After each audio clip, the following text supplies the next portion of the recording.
You are listening to the Postcast, presented by the Ottawa Senators podcast, following a dominant win for the Sens. 5-1 the score in the pond in Anaheim. And get this, Pilsy, the Sens are not last place in the NHL. I'm Ross Levitan alongside Brandon Piller. Pilsy, I see that smile. Was that pretty persistent throughout this whole game? Oh, yeah, it feels good, Ross. And I feel like this is a good time to use this graphic here. That's the Ottawa Senators right now. We are not in last place. Congrats to us. Sure, we're in 31st out of 32, but it feels good to get a 5-1 win in the Sens' favor because those 5-1 wins and the 4-1 win up against the Sens, they're getting old. And it was great to see not only Ross unanswered 2 goals in a row, but you get 5 unanswered goals here for the Ottawa Senators.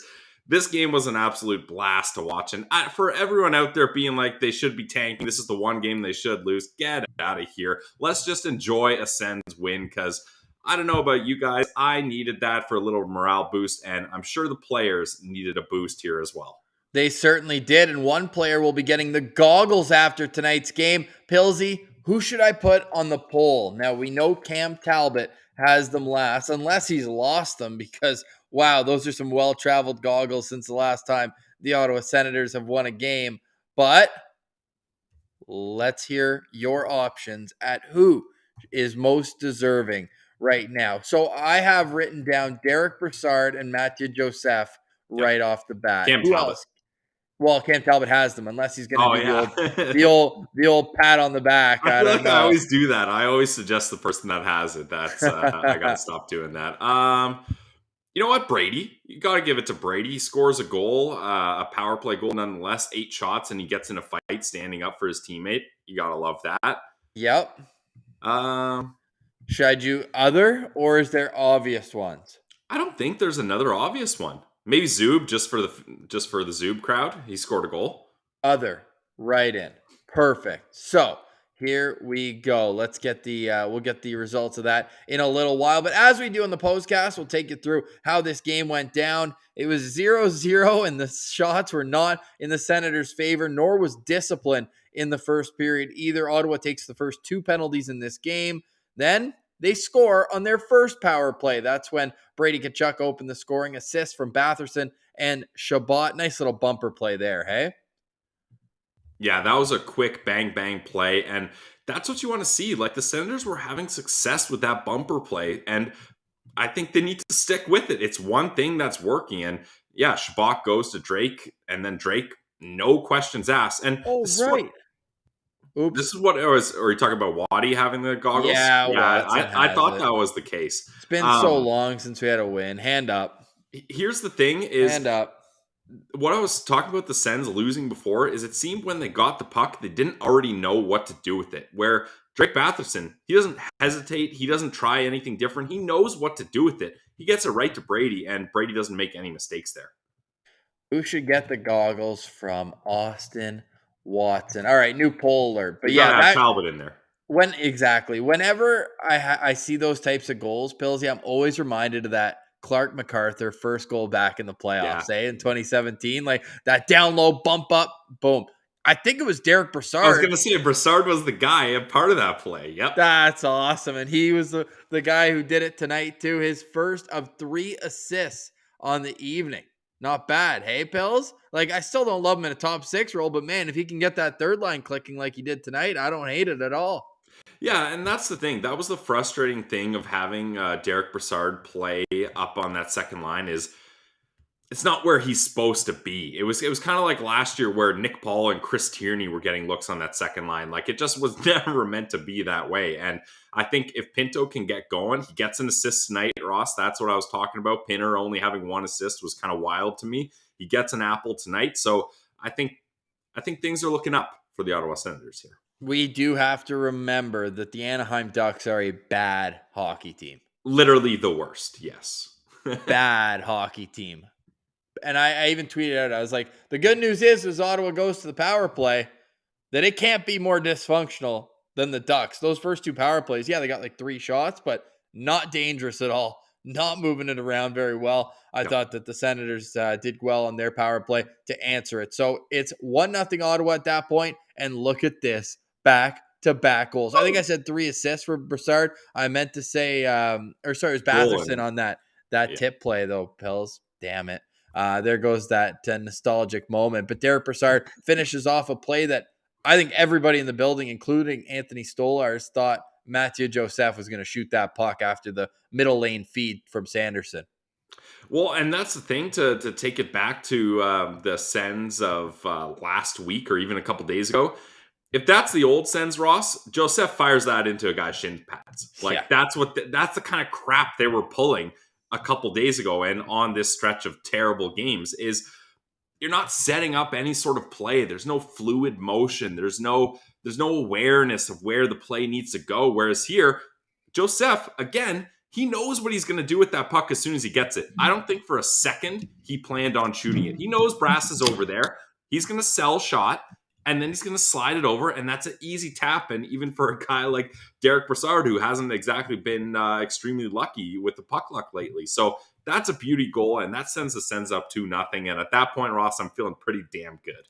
Momentum goal, Pillsy. You like that at the end of a period, even though the Sens were nearly doubled up in shots, 13-7 in favor of Anaheim after the first period. But certainly Ottawa was able to bounce back because in the second, they took it to the Anaheim Ducks. The shots were 18-8 in favor of Ottawa. They were playing downhill. They were playing fast. And speaking of fast, it took all of 5 seconds for Timmy on the power play to just grip it and rip it from the slot. At that point, we knew the beatdown was on. Can someone tell me why that faceoff was brought out of the O-zone? Because one of the defensemen went below the hash marks to join in with the little kerfuffle. That's a thing? Yeah, it's stupid. Because, I mean, what are you going to do? Let it be outnumbered by the other team having 5 guys? Like, it's dumb. Yeah, that is a terrible, terrible rule. But it doesn't matter because the Ottawa Senators end up with a great face-off win. They break it into the zone with ease. And as you mentioned, Timmy, and this is the thing, like Timmy, it drives me crazy when he tries to overcomplicate things. Sometimes you just got to be like, hey, there's traffic in front. I've got a good enough shot. I can squeeze this through. I can have a seeing eye shot and it can get through. Stolaires has no clue where that puck is. Why not give it a try? And that's a nice shot by Timmy and 3-0 Sens. Let's go. How about the Sens getting another backup? Yeah, I know, eh? Stolaires. That's as soon as I saw Shabbat in and Stolaires out, or Stolaires in also, that's when I was like, okay, everything in my body is telling me don't bet the Sens again. We can't do this again, Pillsy. But that just felt right. I've been feeling positive all day. They get the 5-1 win here. I'll let you continue on with the scoring summary, though. Yes, well, certainly discipline's been an issue for the Ottawa Senators, but it wasn't any better for Anaheim. They took 5 straight penalties in the second period. A trip, a cross-check, a high stick, too many men, and then Ryan Strome with that cross-check on Jake Sanderson where Brady Tkachuk stood up and said, no, we're not doing that. But before Brady got in his fight, which we'll touch on in a second, Artem Zub gets his second goal of the season. His first one, of course, was in front of our very own eyes in the home opener. But this one, a seeing eye laser, top corner. Great play. Yeah, and I love the confidence from Zub here. Like he's playing pretty tight to towards the net here. He gets that at about the face-off circle, right at the top of the circle, and that's a confident guy. He just grips it and rips it, and it goes in for him. And we've seen Zub with some pretty good offensive moments in small sample sizes. When he has the puck and he's feeling it, I've got confidence in him. So it's so nice to see Zub is back here because he really was the guy supporting that right side of the defense here. And it's been a big difference having him back. And then when Shabbat gets back in the mix too, and then you get Holden and Zaitsev out, you start to feel a little bit more optimistic about that decor.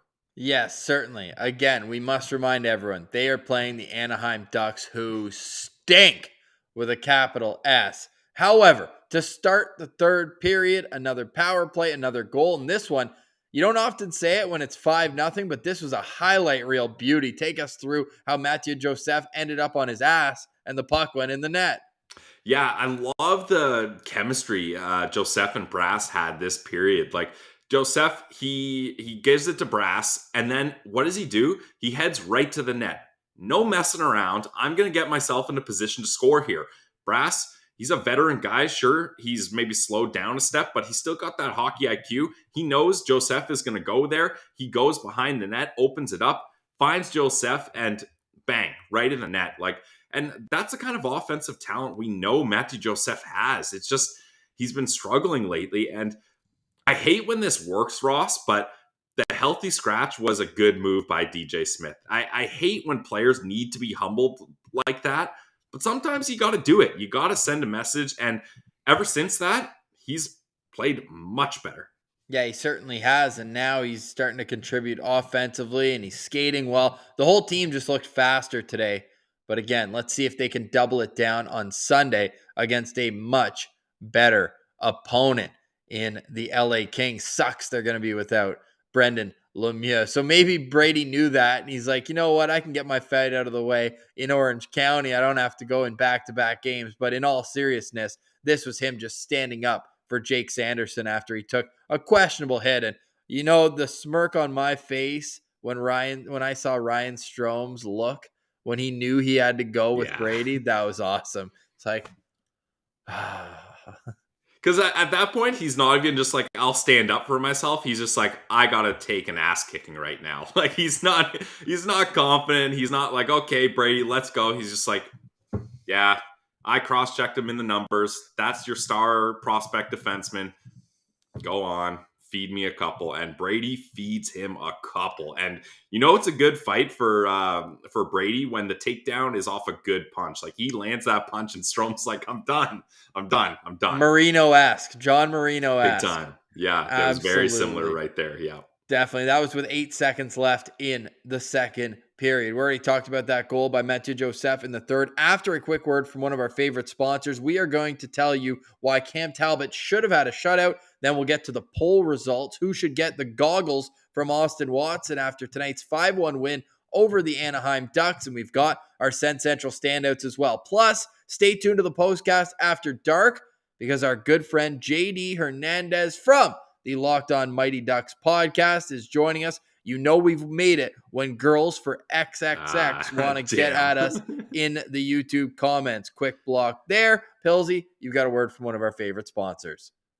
Yes, we're finally friends again with betonline.ag, Ross, because like I mentioned, when Shabbat ends, Tolaire's starting, I didn't walk, I ran to betonline.ag, and it felt very strange betting on your Ottawa Senators with a minus money line, but I just felt that positive and that good. And when you got that feeling, you got to go to betonline.net. They got all the latest odds, news, scores, player performance props, totals, over, unders, whatever you like.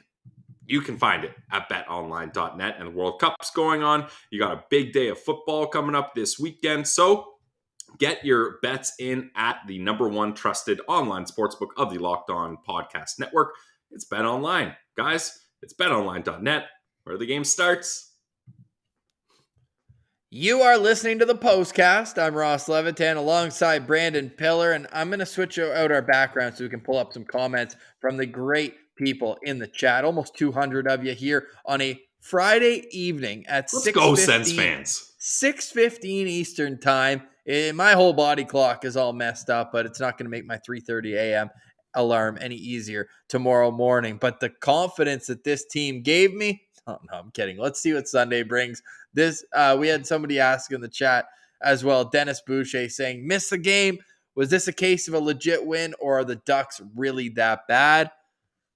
Let's say a bit of both. Yeah, I was going to say a bit of both. Yeah, because the Senators, you can only play up against who you're playing up against. So the Ducks suck, so they're going to beat up on them, you hope, and that's what they do. But they showed a lot of positive signs. The power play was clicking. They go 3 for 8. And then yes, but the Ducks, I'm pretty sure that keeps the Ducks on their average for PK of the year, allowing 3 out of 8. Yeah, it's right around there. But it's still, you got to still show up and you got to still perform. And that's what the Sens do. Yes, Ross, I know the Ducks are the worst power play in the league, but And you give without them Drysdale. six chances and they don't get a single goal on the power play. So I'm not having any of the but arguments here. Let's just Well, bask in this glory because it was a great performance by the Ottawa Senators. They dominate them in the face-off stats.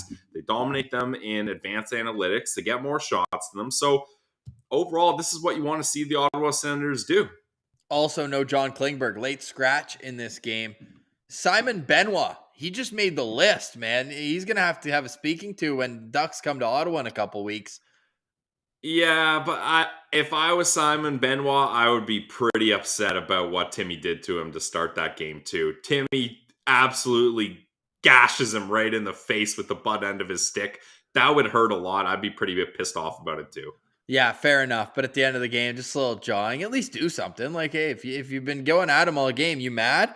Then let's go. Drop him. Have some fun. But we did get that one fight. However, my big fight in this game is how is that not goalie interference on Cam Talbot with under 3 minutes left in a shutout? Hand up for me. I had written the postcast title in Restream because we want to put this up, the link right away. And I Can't put do that, complete Ross. effort leads Ottawa Senators to dominant shutout victory over the Anaheim Ducks. So hand up. That one's on You got me. 2 hands up already here, Ross. Yeah, everybody knows the shutout jinx. Under no circumstances whatsoever can you speak the word shutout, think it. You can't do any of that till it's absolutely certain. And yeah, I don't think I will ever understand goaltender interference because it makes no sense. It makes no sense. Cam Talbot is lying on the ground. There's scramble everywhere. It's total chaos. That's fine. It happens. It's hockey. That's okay. But is it Jones, the guy that's right there? Yeah, Max Jones. Max Jones is right there, and he has his skate wedged in between Talbot's pad and body. So he's trying to put on his pad. There's no way Talbot can move any part of his leg either way. Either way, it's getting stuck somewhere. And the only way Talbot's able to make this save is if he can get up and move. And the guy that scores the goal is Jones, the guy that's got his foot shoved in his midsection. So for that to be called a goal, I feel like that's just the refs chucking the Ducks a bone there. But I love the call by DJ Smith to challenge that. Even though I'm sure it wasn't just like hey, let's try to get Talbot the shutout call here. I'm sure it was a confirmation from the video guy saying, yeah, you should challenge that. But either way, I was happy to see the challenge, and garbage call to allow that as a goal, in my opinion. Garbage, but whatever. Garbage. Give it for the home crowd. Cam Talbot still makes 31 saves on 32 shots. Pilsy, am I teeing you up for your first Sens Central standout?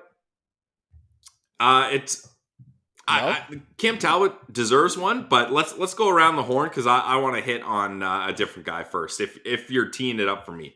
Well, let's then lead into the fact that Cam Talbot is currently leading the poll. Who should get the goggles from Austin Watson? A little give and go it would be, as Cam Talbot gave them to Austin Watson after the last win, that win over Buffalo. Cam Talbot with 50% so far with 125 votes. Mathieu Joseph, 23%. Brady Tkachuk and Derek Brassard both tied with 13% as well. Both 13.5 because we're going to get some math guy coming in and telling me that's 99%. So add the 0.5 and keep the change. There you go. For my first Sens Central standout, been hard on this guy all season.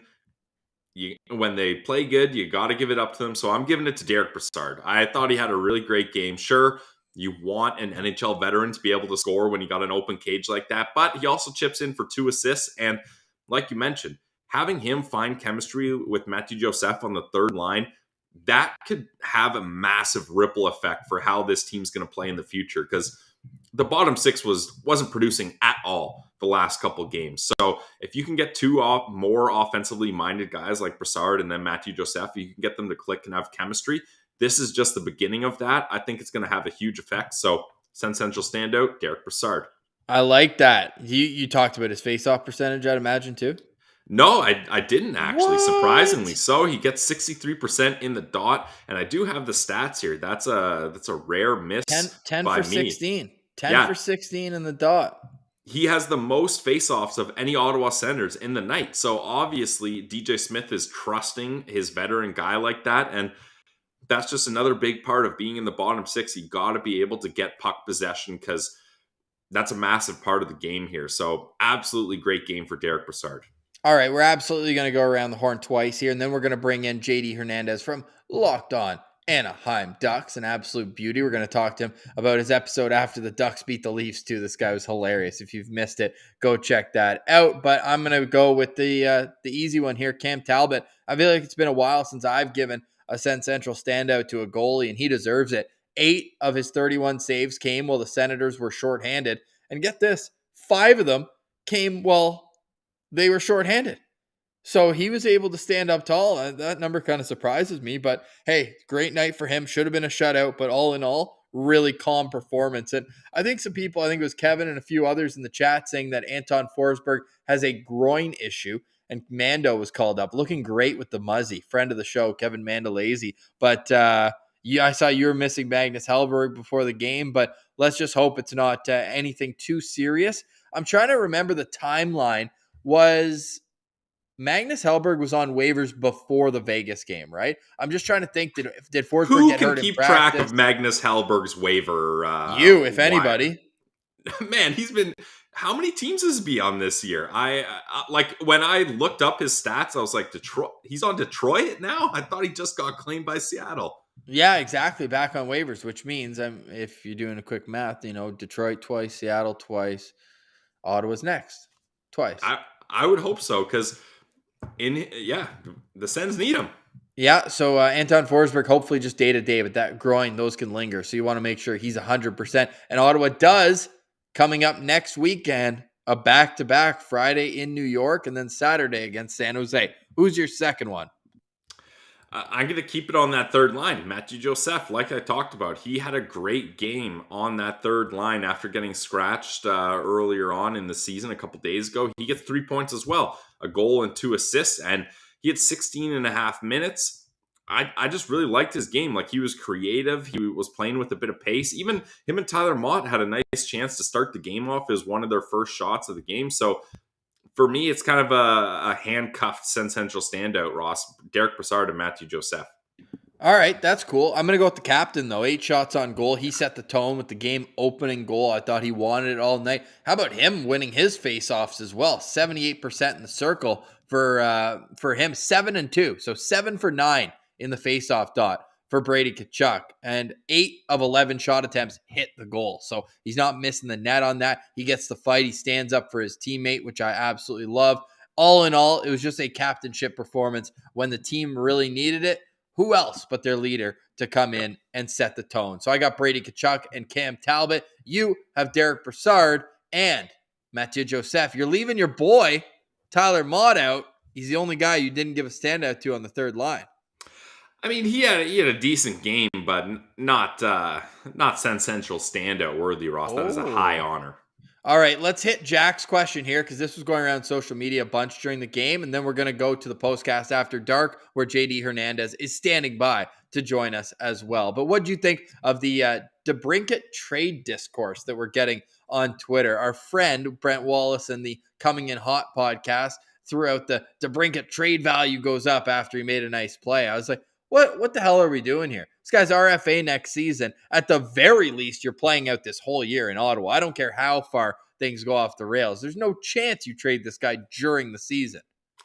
That's a panic move. If that's the idea you have, that's a panic move to try to recuperate and be like, that's like 2 steps forward, 3 steps back type of thinking. And it's not a sustainable way to go about things, especially like, I know everyone, ourselves included, and everyone around the league was like, wow, the Sens only traded that to get to Brinkett, but it was a 7th overall pick. Like, that's not nothing. And then you add a couple extra picks on top of that. So when you're a team like the Sens that focuses on drafting and developing, you can't afford to lose those and then just try to get rid of Alex DeBrincat here. And sure, he's not scoring, but he's still putting up points. This is the guy's first time being traded. He's on a different team. He's in a different country. He just had a kid. Like, I feel like it might take some time for him to click. So I'm not worried about Alex DeBrincat in the sense that it's like, okay, we got to trade him if he gets a couple points here. So I am completely out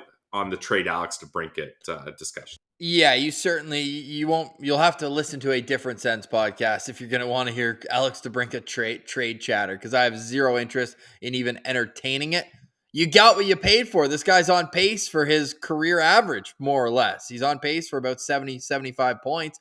Sure, the goals are a little less, but to me, he's showing vision. He's showing patience. I didn't love the disengagement at the end of that Vegas game, but certainly you could say that for a lot more than just Alex DeBrincat. And you know what? We gave him a little whack on the wrist, and now he's back. He looked good today. The cat with a little purr as he contributed a couple assists today, or just a one? What do you have on the board? Yeah, One assist. He was okay. I mean, he got beat up tonight. Like that. Yeah, but he battled through. He battled through. That hit by Kulikov, that's a slice of humble pie, being like you can't just dance around in the offensive zone like you think you can. And then clean hit. Yeah, clean hit. Love it. And then getting that cross check right in the ribs. I mean, they on the live shot, they had the zoomed in camera, and you can hear DeBrincat scream. Like that hits him in a very sensitive spot. So he draws a penalty there. So I thought it was a decent game for Alex DeBrincat, but yeah, no thank you on the trade. If he's a UFA, maybe you consider it. But come on, when you have leverage and having a 40-plus goal scorer in the prime of his career under team control, you do not trade that away. 16, unless you're the Chicago Blackhawks. Yeah, Kirby Dach. Do you see that, by the way? Kirby Dach with the shootout winner today in Chicago. Gives him a little Hulk Hogan. You hear me? You see me? I like that from Kirby, because they gave up for a rebuilding team to trade away Alex DeBrincat and Kirby Dach in the same offseason is a boneheaded decision, if you ask me. So I like that from Kirby. They're rebuilding their rebuild, it seemed like at that point, but just trying to get some assets, except the asset they got was a 1-for-1 trade. They get the 13th overall pick. They traded the 3rd overall pick from 2 years ago. Seems like a head-scratching move, and you don't want the Sens to wake up scratching their head after making a panic move. But a win is a win is a win, and this is the largest victory. Am I right on saying that for the Sens this year? They won 6-2 against the Coyotes, so depending on how you want to gauge things here. But So tied for it, a 4-goal win. Yep. They get the 6-2 win. That one didn't have any empty netters either. So yeah, they tied, and Arizona and Anaheim are the two teams they beat. I know, that's why I didn't really get too excited about that. Yeah, absolutely love it. All right, we're excited to bring on our guest, JD Hernandez, locked on Anaheim Ducks, but stick with us. We'll be right back. You've been listening to the Postcast. Next up, you'll get another late night Postcast. The Sens take on the LA Kings on Sunday night. For now, we say goodbye. Stay tuned. The Postcast After Dark will be back right after a quick word. It's the Locked On Podcast Network, your team every day.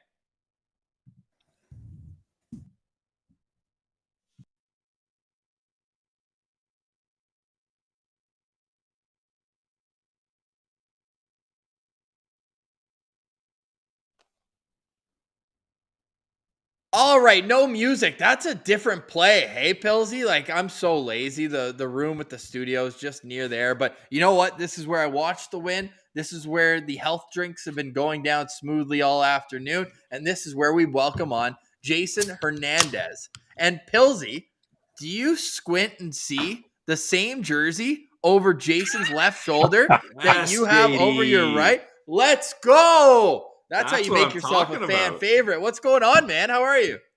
This game was so bad that for my own podcast, depends who you ask, JD. For my own podcast today, I'm going to wear that jersey for at least a segment. Yay! Nice. That's how bad it was.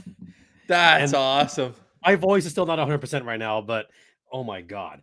The first thing I got to say, the penalty killing, not working for the Ducks again. Did you see where the Ducks are on penalty killing this season so far? Oh, yeah. 31st in the league, yes. 31st. And power, like the special teams is total crap right now. It's bad. This has been an ongoing thing where, stop me for this before, penalty kill at it again. I feel like a broken freaking record at this point. The Ducks special teams have been bad. Even worse without John. I mean, it was bad without, well, I'm going to be careful what I say here because I don't want to piss off too many people here. But with or without Klingberg, the penalty killing just has not been working. It's gotten worse without Jamie Drysdale. You don't know how bad it is until certain guys are gone. And Jamie Drysdale being gone, like, people don't realize how important he is on the PK. And the Ducks, they've been giving up power play goals pretty much every game since he's been out with the torn labrum. Yeah, that is tough for the Anaheim Ducks. And have the Ducks had a lot of matinee games, JD? Because the Sens have had a lot of matinee games, and it's been not great results. So I'm wondering if that's a similar thing you're experiencing over there over in Orange County. This is an annual thing they do. They always have a Black Friday matinee for whatever sick reason they have this, because, oh, the OC people, we got to get our shopping in at South Coast Plaza. Oh, we can't miss the Ducks game. Well, okay, let's go shopping at 7 a.m. Then we'll get to the Honda Center. There you go. This is a stupid thing they do every year. This is the one thing that I will always disagree with. Why do we have the noon game every Black Friday? Why? It's ridiculous. Yeah, it makes no sense. My whole body clock's turned out like 2 p.m. Central for me, 3 p.m. for everyone in Ottawa watching this game on like a Friday afternoon. And up here, we just call it Friday, Jason. We had our Thanksgiving about a month and a half ago, so everyone is just kind of thrown for a loop. We had 10:30 p.m. start Monday, 10 p.m. Well, plus the pregame show in Vegas that I'm sure you're well aware of. Takes another 45 minutes to get the puck drop. And then now all of a sudden we're going 3 p.m. and then back to 10:30 on Sunday. My body clock has no idea. So a 5-1 win was much needed. We always like to ask people who only see the Sens every once in a while. You're obviously Locked On Ducks. Everyone could go follow the podcast wherever they get Locked On Senators. What was your impression of the Sens versus other teams you've seen come through Anaheim? The Ducks made the Sens look like the 3-time Eastern Conference champion Lightning by comparison. That's how the Ducks are making everyone else look right now, by the way. I got to get it to Brady Tkachuk. Had a monster game today. I mean, he had the kind of unofficial, official-ish Gordie Howe hat trick today. He kicked ass. Yep. In more ways than one. I was very impressed with him. And I like the makeup of the Sens team going forward. There's some pieces right there that, given some time, there could be something there. Yeah, this Derek Brassard kid might be a player, hey? yeah, a little bit. By the way, I saw the sicko thing there. I mean, I'm sick. I mean, I'm a little sick right now. No, that's what we call sickos. I think we went through this when you had your Leafs moment. Oh, the Leafs moment. That was the best win of the season. out of what, 6? Oh, we got 7. We can say that now. We got 7. Woo! Seeing the Toronto Maple Leafs blow a 3-1 lead at the Honda Center, not just at the Honda Center, for my favorite night of the year, Dia de los Muertos night, and coming back winning in overtime. I mean, that cackle laugh, that was a real laugh. I was cackling as soon as the Toronto Maple Leafs blew that lead. Take us through that game. How'd they blow the lead? How much time is left? Who scored? Relive it. Yeah, that's the one bright spot from the Ducks this season. So the Ducks spotted Toronto some goals because they always do that this season. And then it was Trevor Zegras time. Zegras right away scoring to make it 3-2. And then Kulikov tied the game 3-3. And then Trevor Zegras in overtime. Freaking nice goal in overtime. And you could just see him get pumped like, come on, let's go. Z was ready for that moment. And chef's kiss. And to see the look on the Maple Leafs faces when they blew that lead and lost it in overtime, that's when I said, I don't care what else happened. That's the best win of the season. It still is. Yeah, love it. It always feels so good to beat up on the Leafs. So that hence the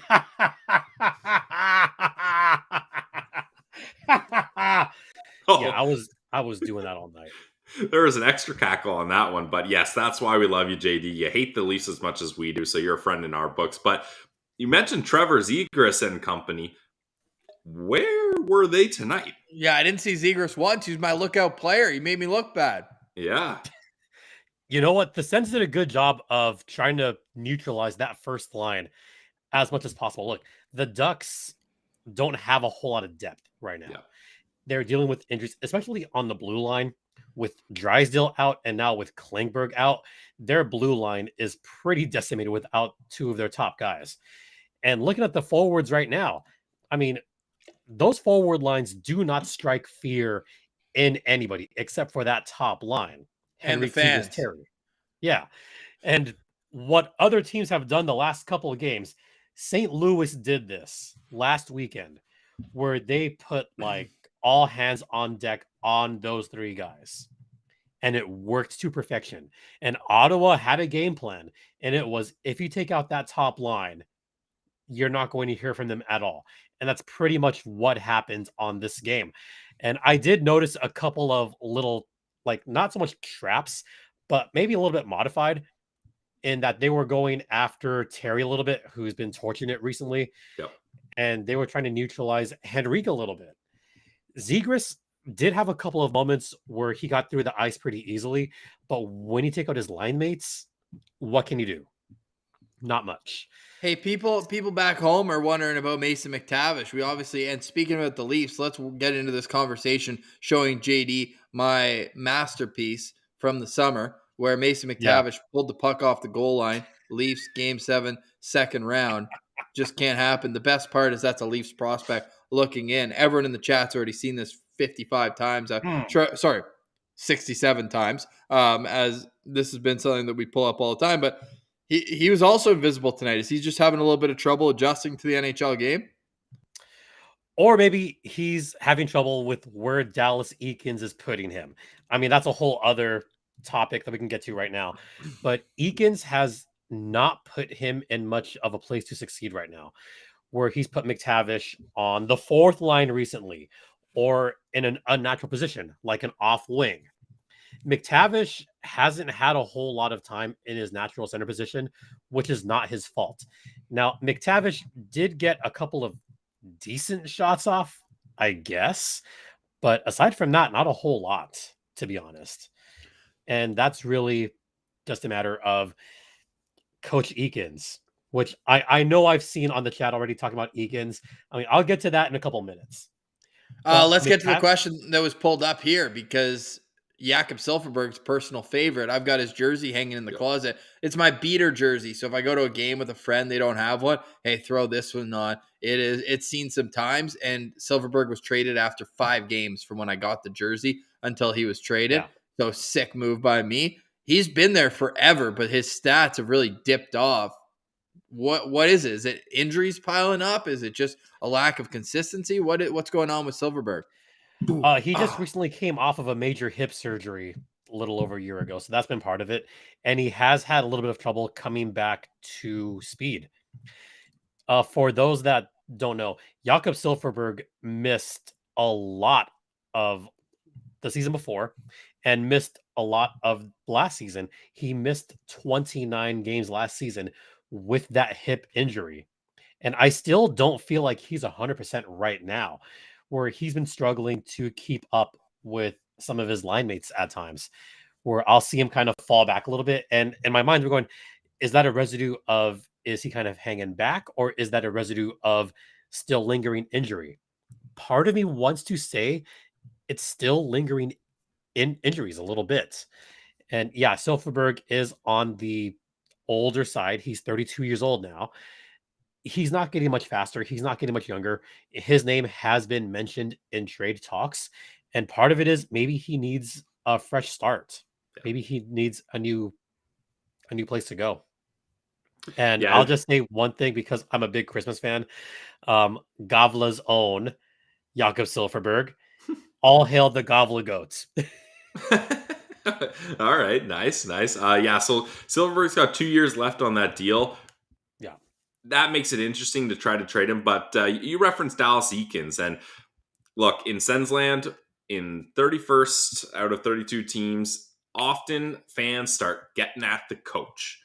What's it been like for you guys, Anaheim Duck fans? Is Dallas Eakins' seat getting hot, or is it like, who cares? It's a rebuilding season anyways. Where are you at? Eakin's seat has been hot for the last 3 years. It seems Almost. like that, eh? Yeah. You've probably seen all my posts from last season. 21 games till Eakin is gone. 20 games till Eakin is gone. And then all of a sudden, he gets a 1-year extension. Yeah. Yeah, that's how Ducks fans felt. I'm going to be real here. Dallas Eakins did not have much success with the Edmonton Oilers a few years ago.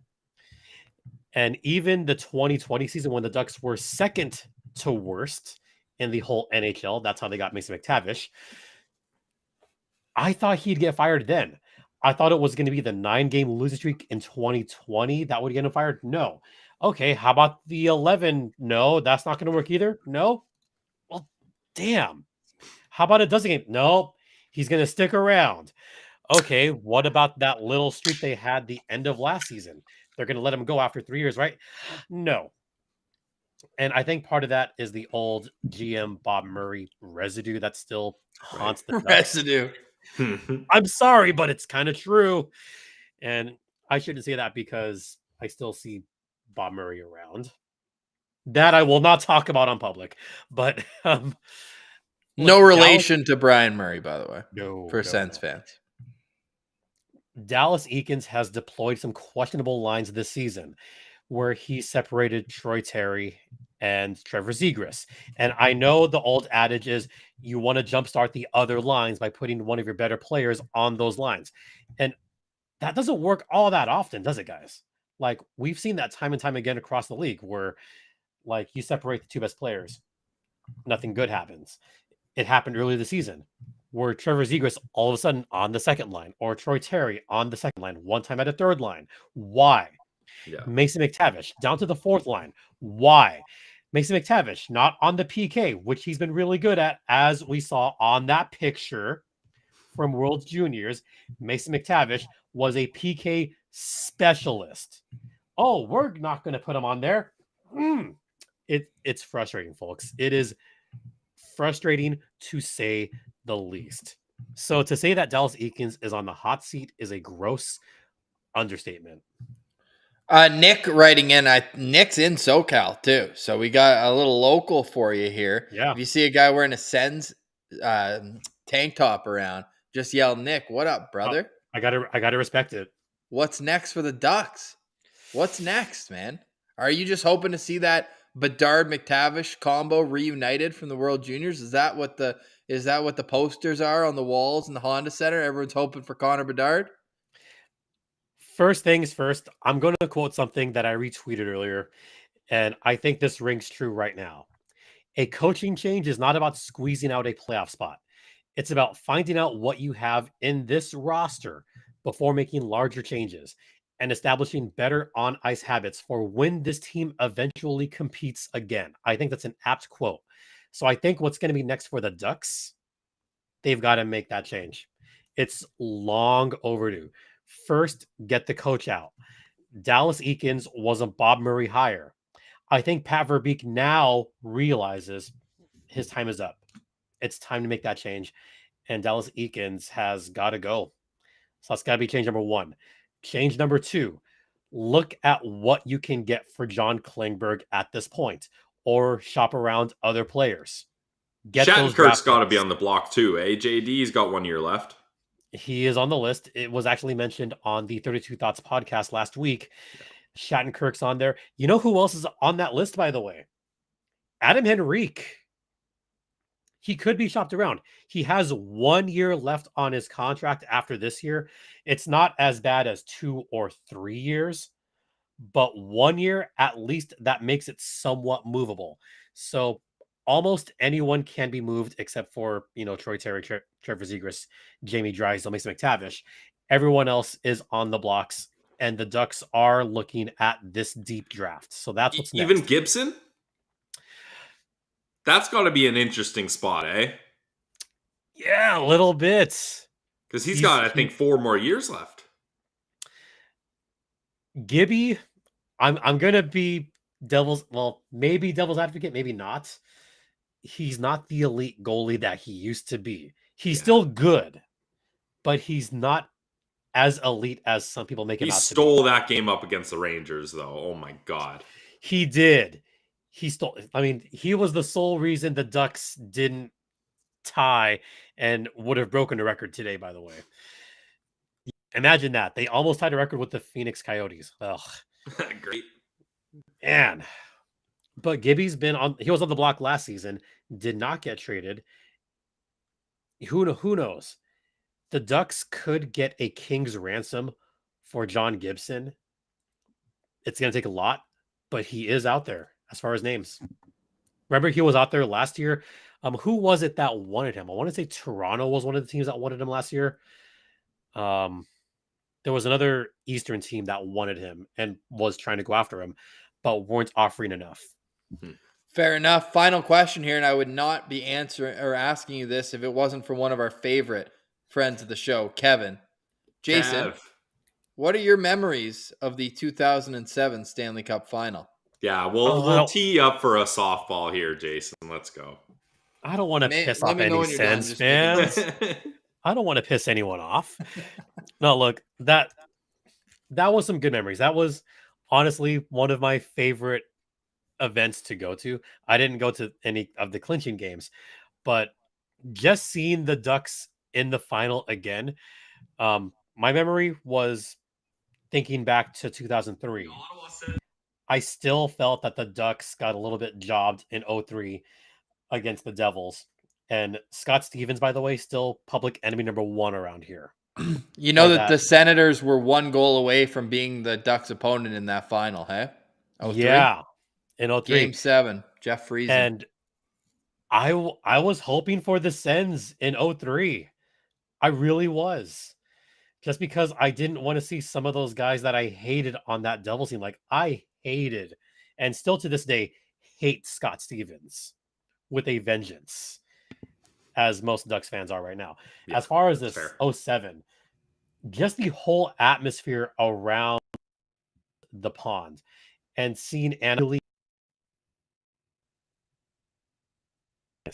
that's something that I will never forget in my life. And getting to go to that rally, still one of the favorite things that I ever got to do. Got to see the whole helicopter come in, got to see the cup come in, like they walked it in. Nice. And then getting to see the governor, Arnold Schwarzenegger, had a little bit of a speech there. Hey, to me back then, that was freaking cool. Yeah, he's no belly. To see the last action hero give a speech at the pond. Yeah. Yeah, well, now it's all about comedy romance stars like Ryan Reynolds. That's what everyone cares about now. That's what everyone cares about now. Nobody cares about Terminator. Everyone cares about, I guess Deadpool counts as some sort of action hero at least, but not the same. Obviously, I understand that. Okay, let's leave it off with this because Ben, super active in the chat. We appreciate it, although we don't say his name because he'll just laugh at us. Jason, who other than Brady stood out for you in today's game from a Senator Mr. standpoint? Dover. Yeah. Oh, I've got 2 names on this list, and they both did not disappoint me by scoring. Joseph, I thought, could have had 2 goals on this game. Was it just me, or was Joseph kind of all over the place today? One of my Sens Central standouts, JD. Yep. And the other guy that is always a standout to me and still young, Stützle. Yeah, he's been a guy that stood out for me, not just today, but for this season as well. He had a pretty sick goal against the Sharks the other night. He's looked pretty good so far. I could see him being a future 30, 40 goal scorer at some point. Yeah, it's interesting with Timmy because you see like he's point per game, 20 points in 20 games. But then if like defensively, there's still some things you want to work on. You understand he's a young kid, but it really just screams that the sky's the limit when it comes to what's next for Tim Stützle. We're going to get into more of this on Locked On Ducks. We're going to join JD right after we get off of here. So to hear more of our thoughts on tonight's game and beyond, tune in to Locked On Ducks on YouTube and wherever you get your podcast. We appreciate and love everyone who stops by after each and every Senators game on the Postcast and who sticks around after dark as well. The Senators are winners. Only the 3rd time in 14 games your Ottawa Senators have won a game. Next up, the LA Kings on Sunday night. No Brickhead in the lineup. Brickhead will be watching from up above. He's on the injured reserve. What a joke he is. No Brendan Lemieux for Brady Tkachuk, but that's unfortunate. However, I offered on Twitter, I said, hey, Ducks, you busy on Sunday? Just head to crypto.com arena, throw on the Kings uniforms. Would love a rematch of that, but it will be Kings and Senators. We'll have a late postcast for you, and then right back to Locked On Senators on Monday. Again, for more, you can follow JD Hernandez on Twitter at, is it Stimpy JD? One of the best Nicktoons ever, Ren and Stimpy. That was a GOAT Nicktoon. There you go. Stimpy JD. You can follow him there and Locked On Ducks. Sens win. Go enjoy your, I almost said Saturday. This timing is throwing me so off. It's Friday. You can still enjoy your Saturday, though. Don't worry about that. Still enjoy your Saturday. Black Friday deals at Sens merch. You can get the link in the bio as well. I don't know if we actually have any sales on, but go buy the merch. Go follow us on Twitter at Sens Central, LockedOn.Senators on Instagram. We love you. Go Sens, go. We're a part of the Locked On Podcast Network. It's your team every day. I'm going to wear it.